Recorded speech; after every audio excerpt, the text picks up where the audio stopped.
আচ্ছা, আপনারা একটু আসেন আপনাদের মাকে নিয়ে। পরবর্তীতে তারা দুই ভাই একটু বাইরে গেছে একটু দরকারে, তারা তিন ভাই এসেছেন। আপনারা মাসিমা একটু আসেন তো। আমার এই মাসিমার বাড়ি বাংলাদেশে, শুনলাম বড়লেখাতে, না বাংলাদেশের বড়লেখাতে। বিয়ের পরে ভারতে এসেছিলেন আর ওনার যাওয়া হয়নি। আজকে এদিকে এখানে আসে। আপনাদেরকে এখানে আনার কারণ হলো কি জানেন? আপনারা যে কীর্তনটা আজকে আপনারা আমাদের বাবার উদ্দেশ্যে, কৃষ্ণদাস মহোদয় আপনাদের বাবা, ওনার উদ্দেশ্যে যে কীর্তনটা দিচ্ছেন, অনেক সাধুগুরু বৈষ্ণবগণ আপনাদের আহ্বান এসেছে। আপনারা সবার কাছে জোরহাত করে, একটু জোরহাত করুন, আপনারা জোরহাত করে তাদের কাছে একটু প্রার্থনা রাখুন। দেখুন, আমরা যতই কীর্তন করি না কেন, আপনাদের চাওয়া, আপনারা যদি আবেগ দিয়ে চান, ভক্তরা আপনাদের মনের বাসনা পূর্ণ করে দেবে। আমরা আপনাদের হয়ে, আমি আমার এই তিন ভাইয়ের, পাঁচ ভাইয়ের হয়ে, আমার মাসিমার এক ছেলে হয়ে আপনাদের কাছে বিনয় ভাবে আমরা প্রার্থনা করছি।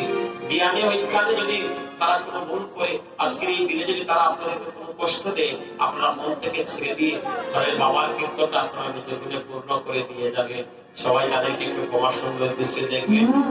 আজকে চলে গিয়েছেন এই কৃষ্ণদাস, আপনাদের সাথে একজন সাথী ছিলেন, যারা বৃদ্ধ বয়সে যারা বাবা আছেন, যারা এই যে যুবক যারা আছো, কারো কাকু হবে, কারো জেঠু হবে, এই তো কারো দাদু হবে, এইভাবে। আর আপনাদের কাছে আমার একটু চাওয়া, আপনারা যেভাবে আপনাদের বাবার নামে কীর্তনটা দিচ্ছেন, আপনাদের দাদা একটু আসেন, আপনাদের বড় ভাইকে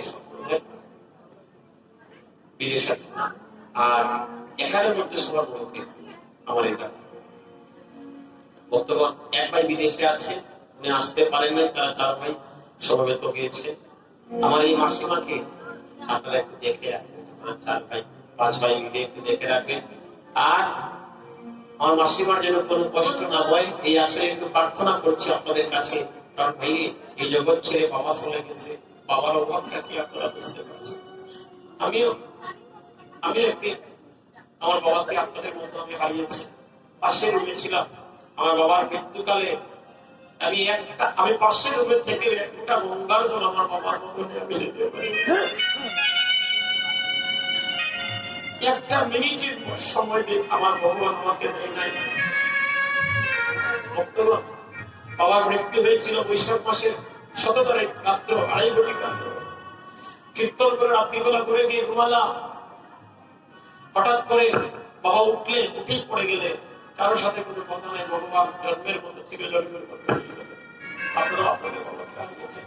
আপনারা একটু প্রণাম করুন আপনাদের মায়ের চরণে। চার ভাই একসাথে করে যে মায়ের চরণ আপনারা সবসময় পুজো করবেন, মাকে কষ্ট দেবেন, আপনারা একটু আশীর্বাদ করুন আপনার ছেলেদেরকে, সবাইকে মাঝে কি রক্ত, মাঝে কি ধন, আপনারা আমাদের এই তো হলো মায়ের ভালো বাচ্চা। আপনাদের বড় ভাইকে আপনারা একটু প্রণাম করুন। আপনার তিন ভাই, আপনি দেখেন, আপনার যে বড় ভাই যিনি বিদেশে আছেন, এই দেখুন ভাই কাঁদতেছে, ভাই প্রণাম করতেছে, এই ভাইয়ের মধ্যে ভাইয়ের ভালোবাসা।